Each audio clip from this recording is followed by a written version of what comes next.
Bonjour, ici Philippe sur 5 mars pour Québec Nouvelle. Depuis quelques années, le mot est devenu un incontournable partout en Occident. Woke ou éveillé en anglais est utilisé dans tous les débats politiques ou culturels, soit pour décrire l'extrême gauche ou bien pour se moquer du terme jugé caricatural. Qu'en est-il vraiment? Woke n'est-il qu'une étiquette, qu'une raillerie ou bien un courant politique réel que l'on pourrait qualifier de wokisme? Analyse.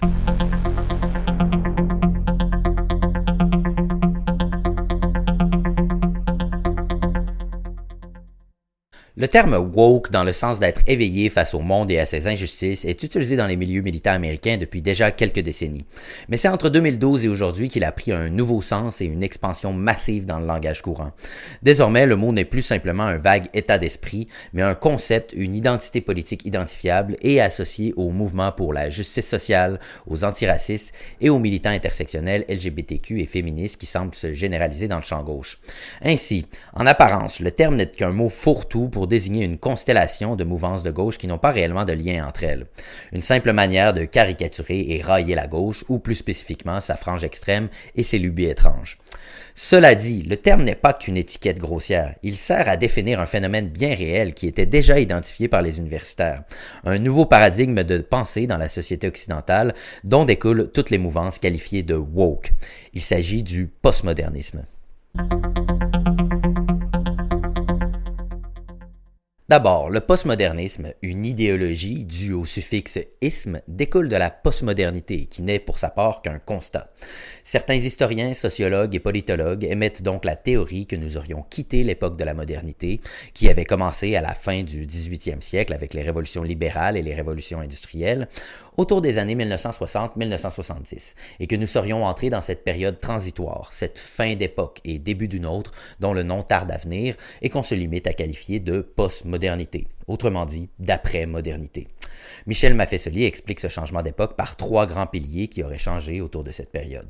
Si la modernité pouvait être définie par le rationalisme, le progressisme et l'individualisme, la postmodernité, pour sa part, renouerait avec l'émotionnel, le temps présent et la communauté. En effet, l'esprit rationnel, cartésien et calculateur qui a fait les heures de gloire du triomphe technique et scientifique de l'Occident est désormais vu comme froid, aliénant et insensible. Une recherche de sens ravive ainsi l'attrait pour les réalités subjectives et les exceptionnalismes.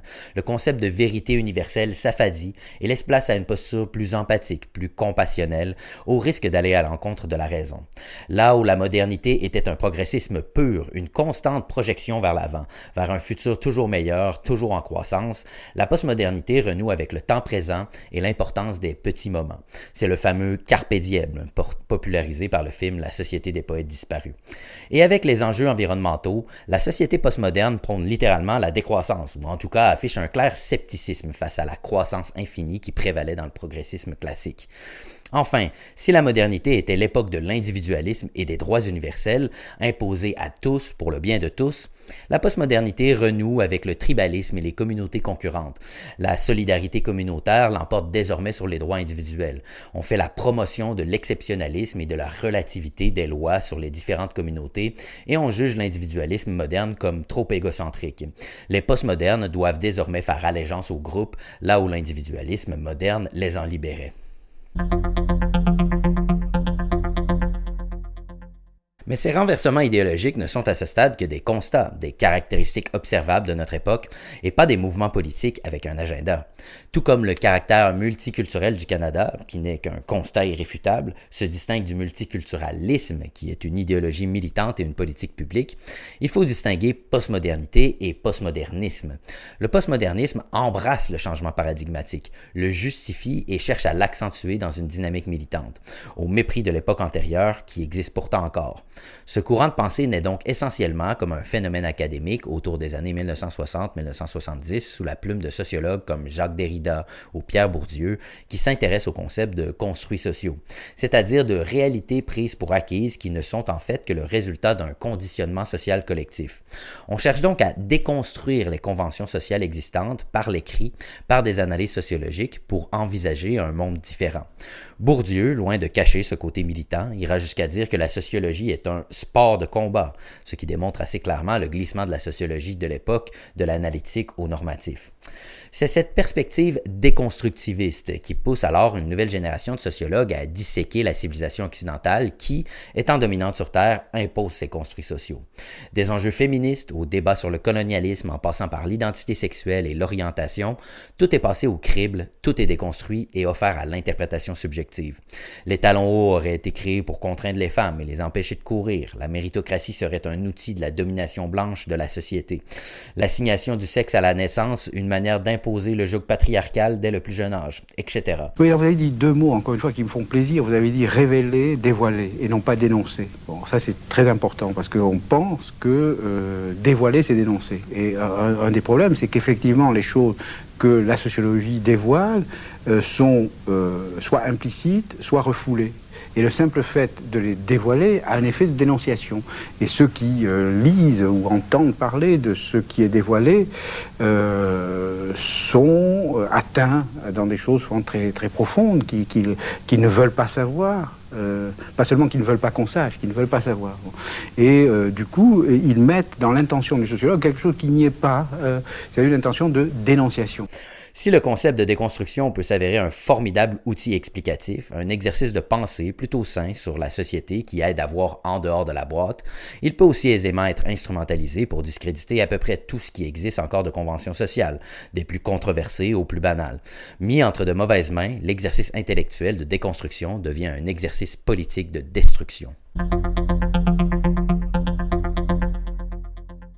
Vers la fin du 20e siècle et la chute de l'Union soviétique, la gauche marxiste s'est retrouvée de plus en plus désuète. La victoire du capitalisme et un accroissement sans pareil du niveau de vie a relégué au second plan les luttes ouvrières. Les espoirs d'une société socialiste idéale, pour sa part, ont été refroidis par la lourdeur bureaucratique des États keynésiens et les exemples de totalitarisme partout sur Terre. La gauche s'est peu à peu renouvelée dans les analyses déconstructivistes.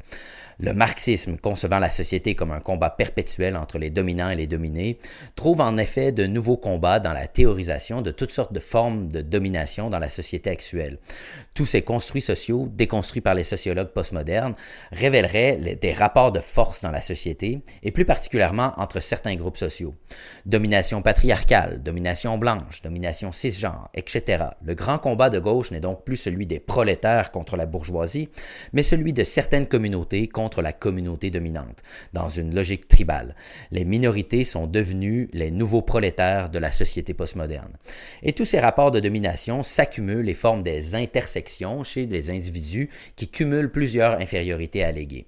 Par exemple, une femme noire transgenre serait à l'intersection des dominations patriarcales, blanches et cisgenres, et donc davantage discriminée par la société dominante. On en revient donc aux caractéristiques basiques de la postmodernité. L'universel, justement prôné par la société dominante occidentale, est attaqué par l'exceptionnalisme des communautés. La déconstruction intersectionnelle est la résultante de l'exceptionnalisme et du subjectivisme postmoderne, une manière d'imposer un regard plus compassionnel sur ce qui est anormal, une manière de déconstruire les construits sociaux et, ironiquement, en reconstruire de nouveaux, soi-disant plus inclusifs et représentatifs de la diversité. Bref, si le mot woke parsème désormais l'espace public, c'est probablement parce qu'il est plus simple et plus punché que postmodernisme, et qu'il aide à se faire une image rapide sur un phénomène idéologique extrêmement complexe. Ce n'est pas une simple caricature de la gauche, c'est un terme qui vise cette nouvelle gauche postmoderniste, déconstructiviste et intersectionnelle qui utilise cette sociologie de combat pour modifier nos habitudes de vie. Mais en quoi ce phénomène académique et militant peut-il être considéré comme une menace? Quelques profs de sociologie et des activistes peuvent-ils réellement bouleverser la société? Eh bien oui, car le paradigme est si bien implanté depuis 50 ans dans les départements de sciences sociales qu'il s'alimente lui-même et ne fournit que des experts de cette trempe et les journalistes, formés par les mêmes idées, les relaient comme des autorités indiscutables.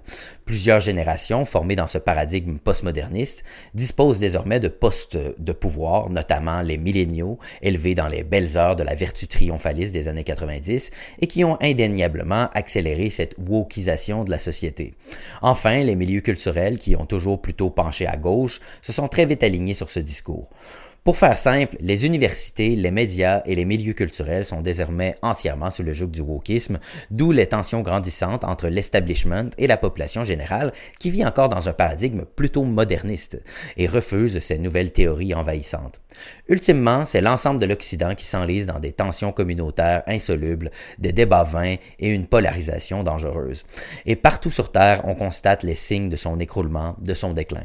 Et de l'étranger, on constate souvent avec amusement comment le puissant Occident, trop empêtré dans ses controverses débiles, néglige la montée fulgurante de puissances autoritaires qui très bientôt revendiqueront leur victoire sur lui.